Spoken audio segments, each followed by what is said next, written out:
bisa membantu NTT ini keluar dari provinsi yang miskin, provinsi yang tertinggal, dan provinsi yang kalau dari 38 kita kan termiskin terakhir dari nomor 3 atau nomor 4 kurang lebih di sekitar situ kan. Itu kita harus kejar menaikkan status itu ke ekonomi kita yang lebih baik. Satu-satunya jalan harus banyak pengusaha.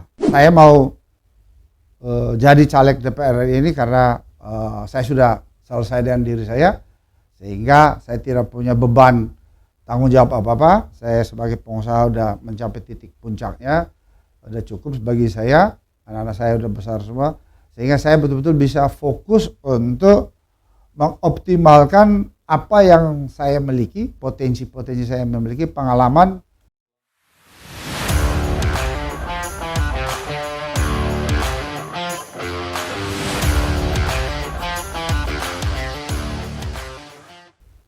Pemirsa Timex Forum yang kami hormati, selamat pagi, selamat datang kembali di Timex Channel atau Timex Forum. Hari ini kita kedatangan tamu.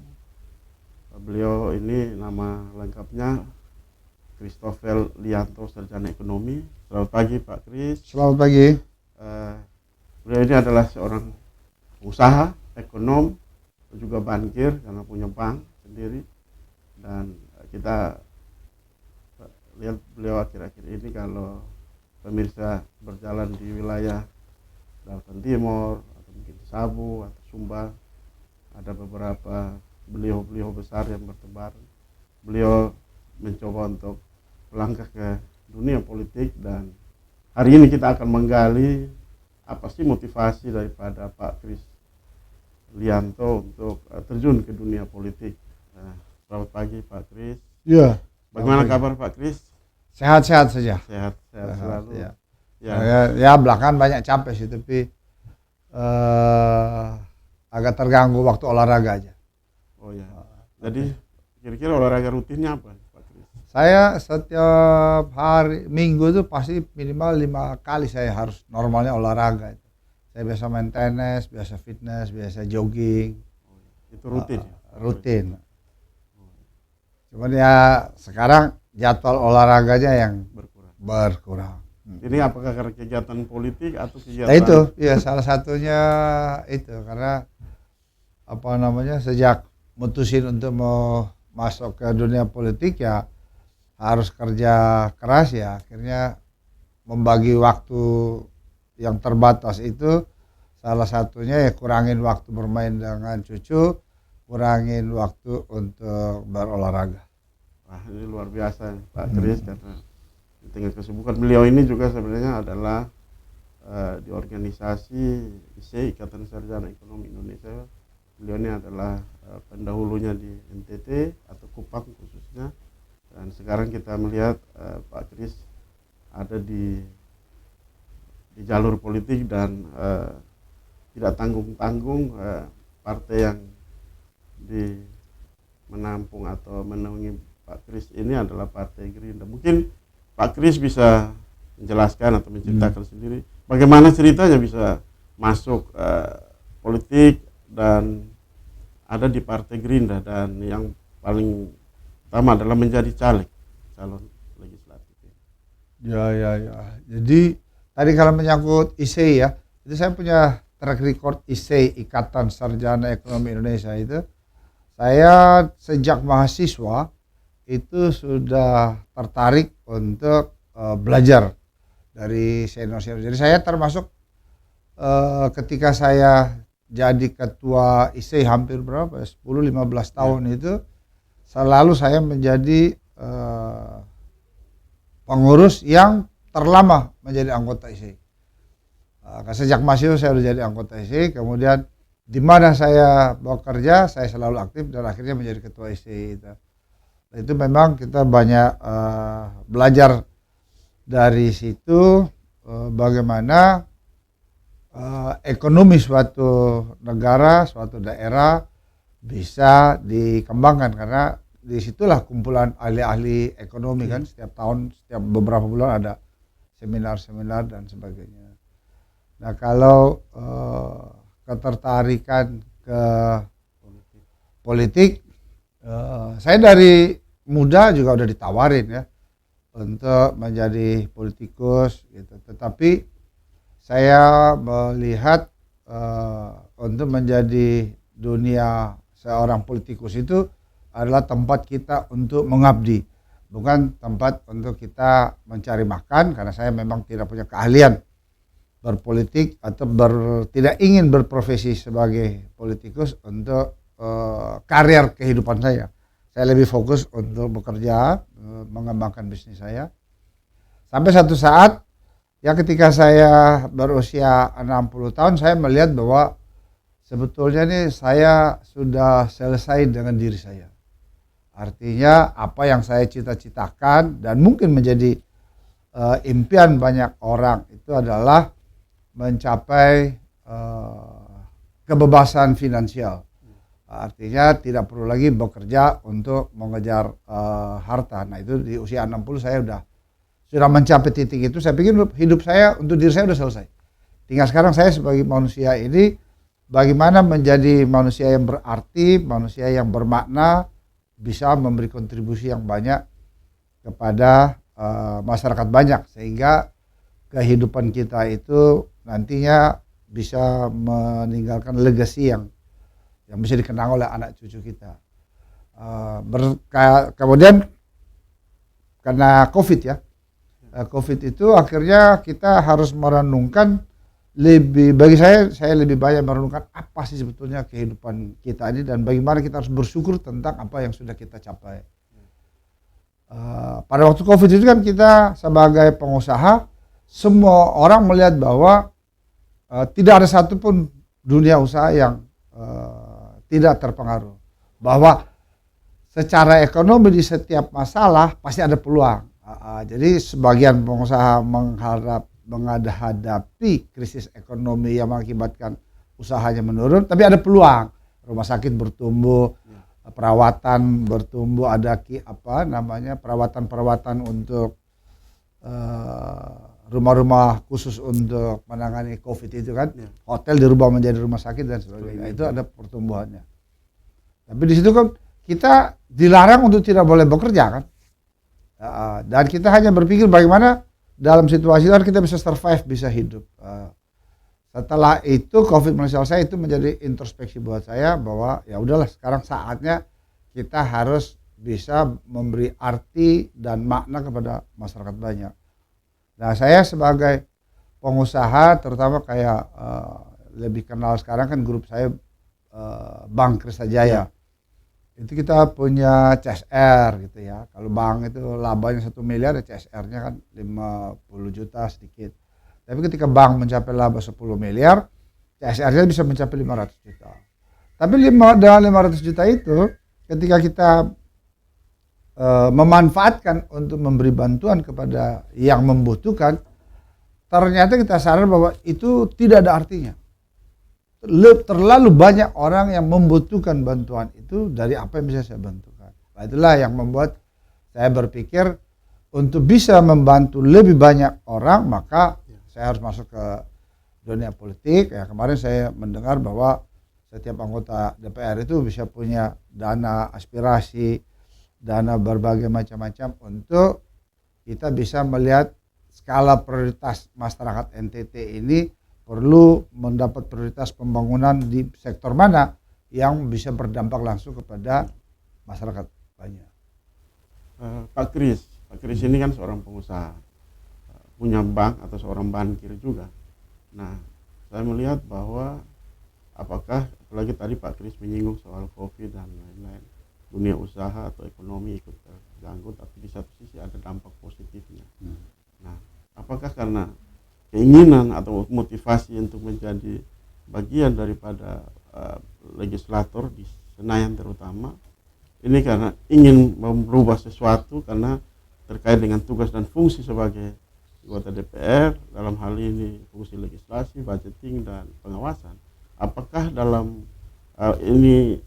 dalam pemikiran Pak Kris ada sesuatu yang perlu Pak Kris perjuangkan di nasional atau di pusat terkait dengan regulasi atau apa yang sehingga membuat Pak Kris ingin masuk ke politik? Itu yang pertama. Yang kedua, mengapa DPR RI atau kenapa bukan DPR provinsi? Karena Pak Kris kita kenal orang terkenal juga, salah satu orang terkenal di NTT karena pengusaha.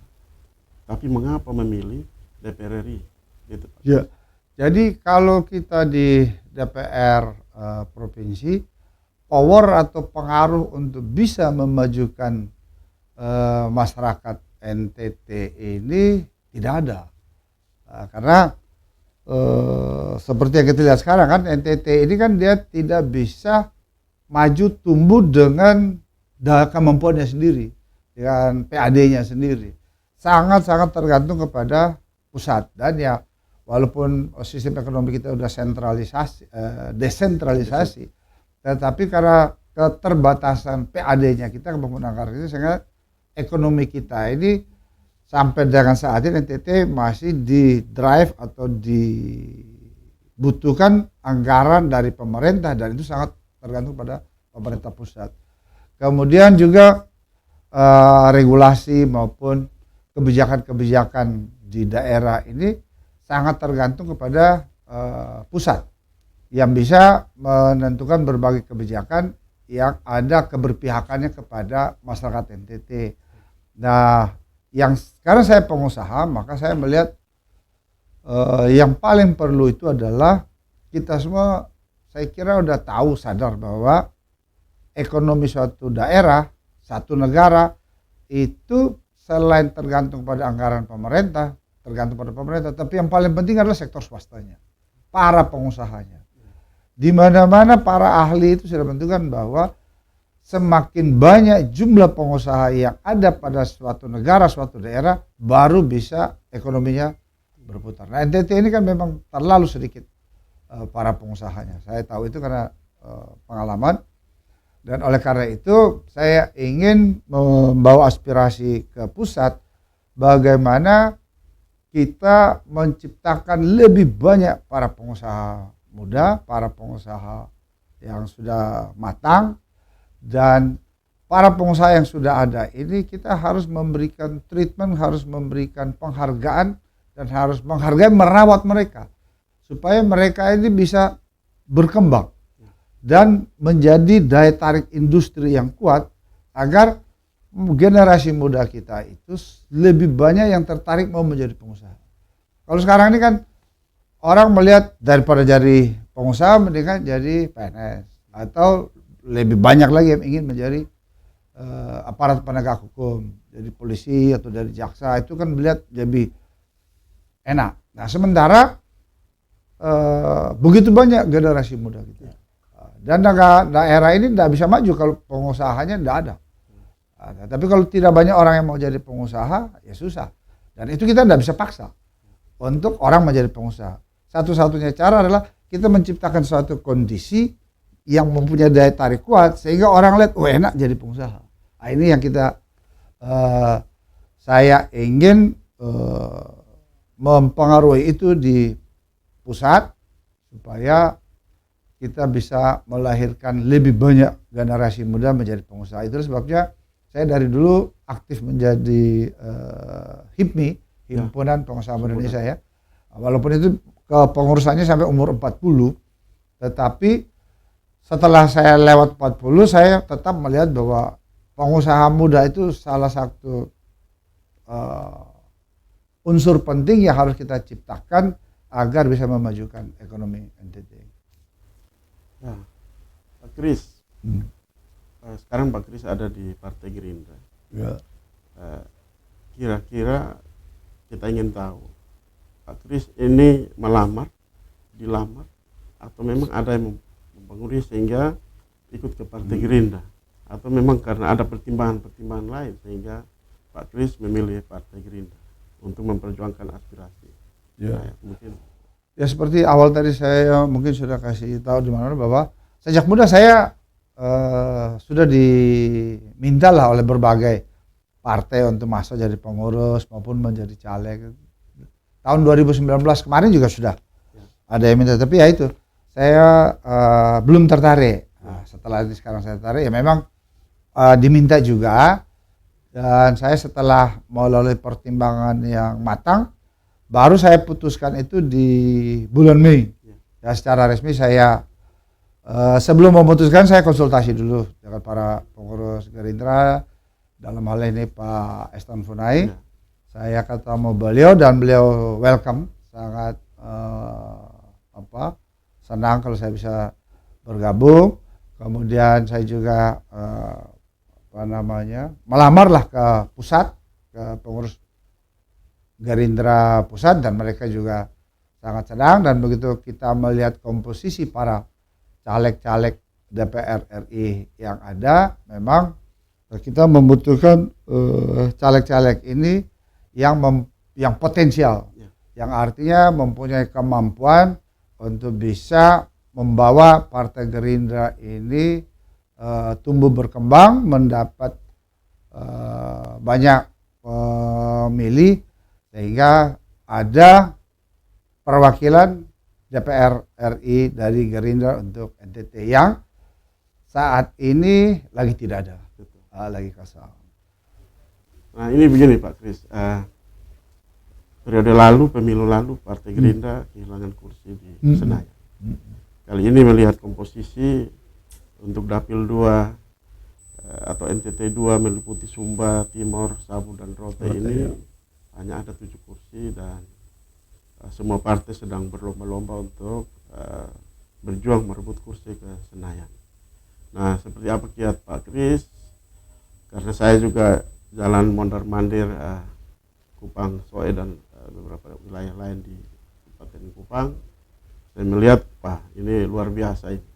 Sepanjang jalan Timor Raya ini kita melihat ada wajah Pak Kris di jalan-jalan, di rumah-rumah penduduk dan lain-lain. Nah ini kiat-kiat Pak Kris untuk bagaimana merebut ini, apalagi periode lalu Gerindra belum ada kursi, dan melihat komposisi yang ada di Gerindra dari 7 calon itu, bagaimana keyakinan, kiat dan keyakinan Pak Kris sendiri? Ya, saya juga ketika memutuskan untuk bergabung dengan Gerindra ini tentu dengan berbagai analisa yang kuat, bahwa pada waktu itu kan masih belum jelas kelihatan keberpihakan Presiden Jokowi kemana.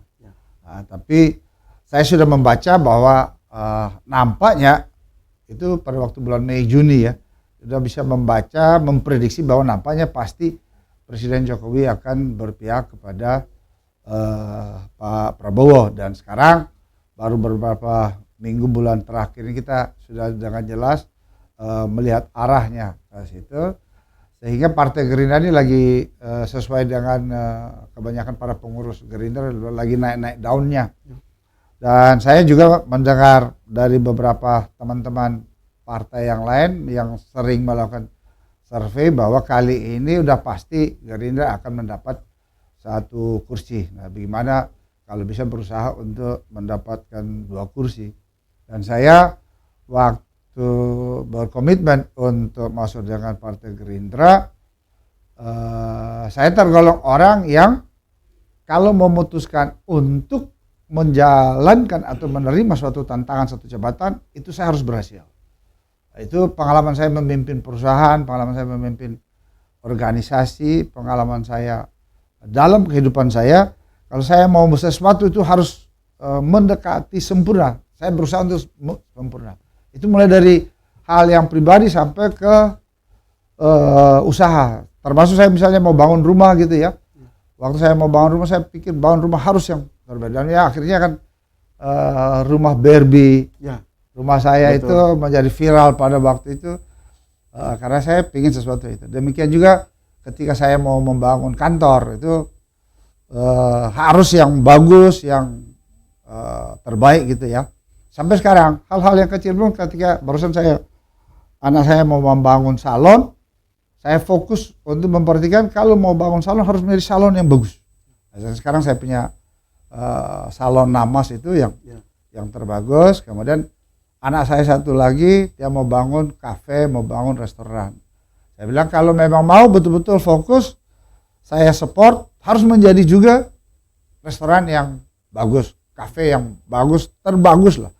Bahwa nanti kalau misalnya ada 100 restoran harus masuk 10 besar.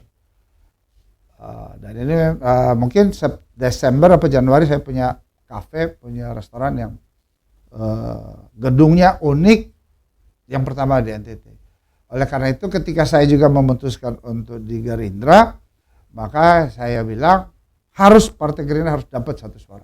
Bahwa itu nanti saya yang terpilih atau teman-teman saya yang terpilih, ya itu kehendak masyarakat, kehendak Tuhan.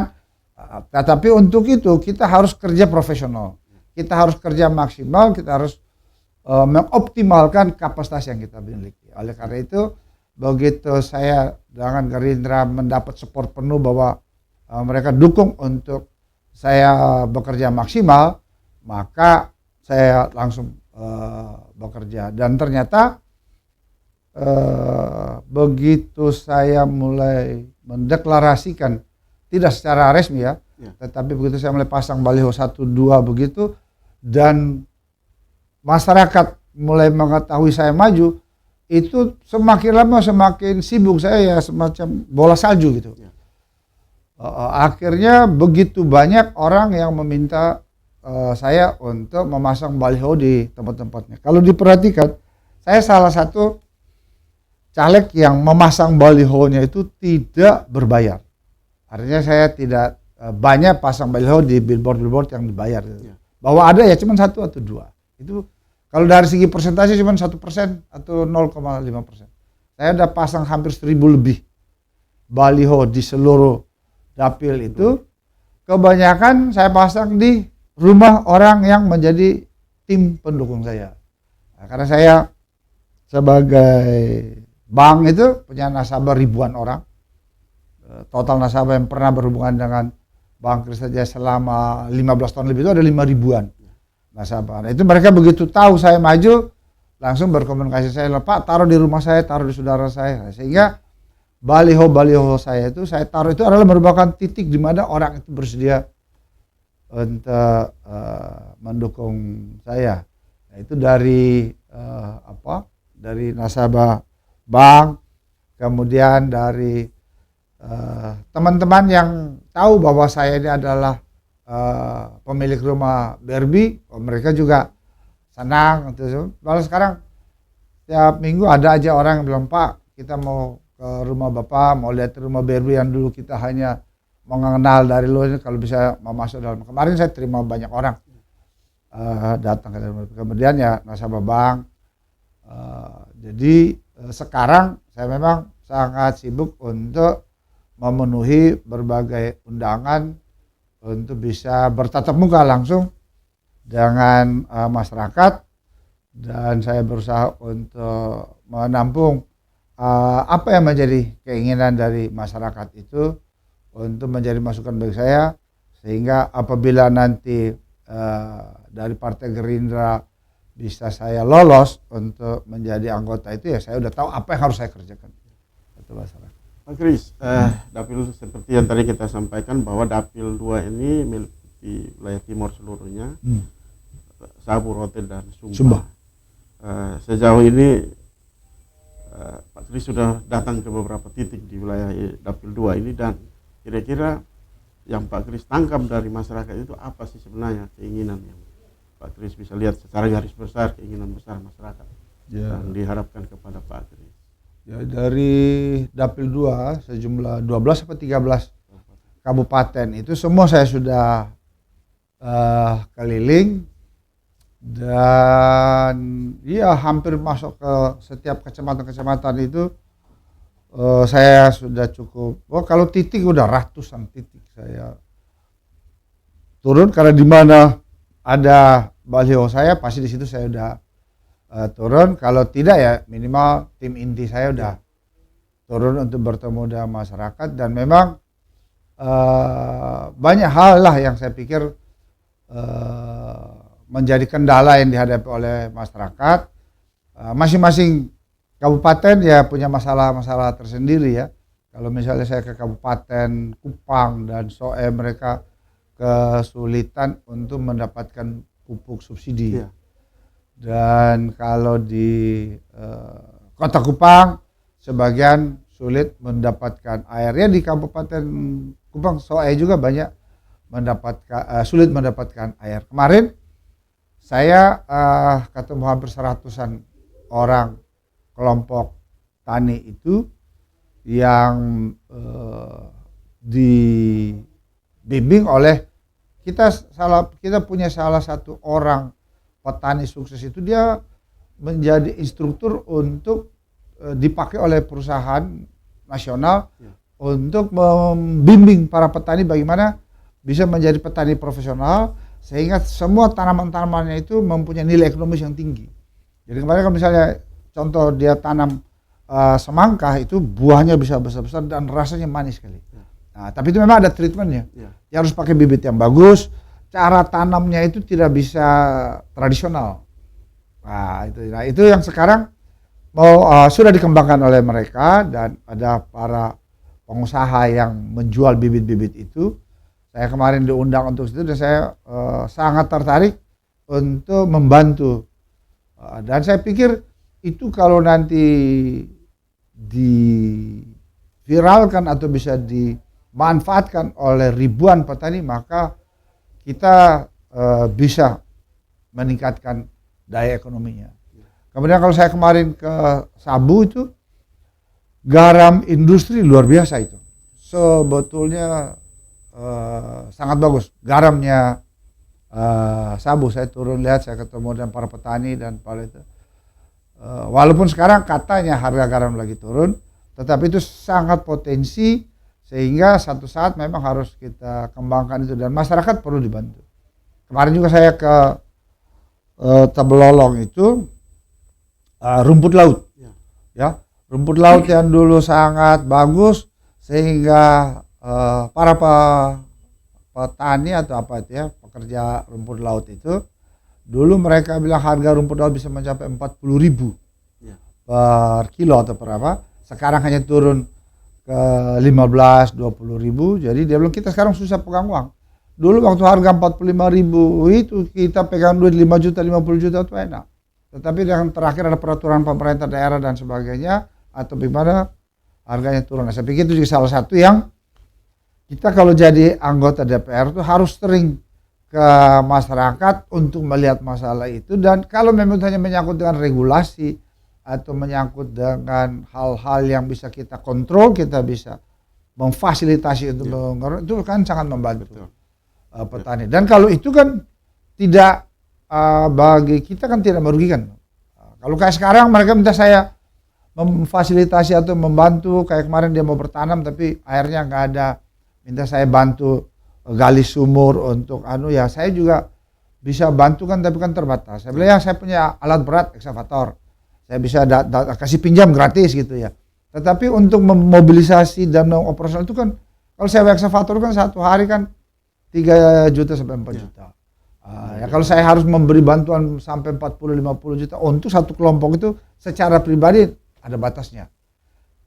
Tapi kalau kita jadi anggota dewan itu bisa menjadikan usulan program pemerintah supaya bagaimana bisa memberikan bantuan sumur atau embung-embung. Saya kemarin berdiskusi dengan para ahli juga di sana bahwa untuk mengatasi hal itu supaya bisa mendorong para petani di Kupang Barat ya, itu di mana? Desa Bela, Aimat Nunu, sama Boneana sekitar situ. Itu cukup dengan membangun embung yang kecil-kecil. Nah, itu hanya 100-200 juta. Nah, karena kebetulan saya ini bermitra dengan Taman Boneana. Taman Boneana tahu ya? Nah, saya kemarin di sana. Dia kan punya hampir 10 embung. Dan itu biayanya murah. Karena dia tidak memperlakukan pembangunan embung itu sebagaimana proyek-proyek pemerintah yang satu embung harganya 1 miliar 2 miliar gitu, karena terlalu memberi perlakuan yang istimewa. Nah, padahal kontur tanah di situ tuh tidak perlu diapa-apain, cukup gali aja nanti air terendam dengan sendirinya. Nah, itu paling 100-200 juta kita udah bisa dapat skala embung sekian besar dan mampu memberi sumber air bagi petani satu desa. Nah, itu yang baru saya pikir ya, kalau kita jadi DPR ini kan ada anggaran yang bisa kita prioritaskan situ, itu sangat membantu. Itu yang ingin saya lakukan atau yang menjadi motivasi cita-cita saya. Ya, luar biasa ini Pak Kris yang apa yang sudah disampaikan Pak Kris ini. Nah ini di menuju akhir ini Pak Kris. Jika nanti Tuhan berkehendak rakyat memilih Pak Kris dan Pak Kris mendapatkan kursi di Senayan, apa komitmen Pak Kris terhadap rakyat Nusa Tenggara Timur khususnya yang ada di Dapil 2? Saya mungkin karena saya punya lingkungan yaitu pengusaha, saya lebih fokus untuk bagaimana bisa memberi perlindungan, bisa menciptakan kondisi yang sangat-sangat kondusif, kondisi yang berpihak kepada para pengusaha agar mereka bisa menjalankan usahanya lebih efisien, lebih efektif, lebih semangat, lebih banyak orang termotivasi mempunyai keinginan untuk menjadi pengusaha. Karena dengan itulah satu-satunya cara bisa membantu NTT ini keluar dari provinsi yang miskin, provinsi yang tertinggal, dan provinsi yang kalau dari 30 berapa sekarang? 33 provinsi. Sudah 38, kita kan termiskin terakhir di nomor 3 atau nomor 4, kurang lebih di sekitar situ kan. Itu kita harus kejar menaikkan status itu ke ekonomi kita yang lebih baik. Satu-satunya jalan harus banyak pengusaha. Nah, bagaimana banyak pengusaha? Kita harus berusaha minta berbagai kebijakan dari pemerintah pusat untuk memperhatikan para pengusaha. Dengan banyaknya pengusaha itu, kalau kita bisa ada 1000 pengusaha kecil yang mempekerjakan 5 orang, 10 orang kan udah bisa 10.000 orang serap tenaga kerja. Nah, kalau kita bisa punya 10.000 pengusaha kecil, berapa banyak? Bagaimana pengusaha menengah, pengusaha besar? Kayak saya, ya kalau mau ikut kategori kan saya tergolong pengusaha besar. Itu kan ratusan karyawan saya. Dan kalau misalnya dari perusahaan saya yang secara grup bisa mempunyai ratusan karyawan, kalau ada 1000, ya 200.000, 100.000 orang, 200.000 orang bisa bekerja. Ya, oleh karena itu, bagaimana kita perlu menciptakan 1000 pengusaha besar, 10.000 pengusaha menengah, 100.000 pengusaha kecil. Kalau ada itu, semua tenaga kerja di NTT akan terserap. Ya itu memang ngomong mudah, Betul. melaksanakannya susah. Susah. Tapi kita harus berusaha untuk menuju ke arah situ. Ya. Kita harus fokus untuk mencapai itu. Jadi ya kalau kaitan di perusahaan kan punya rencana, punya target.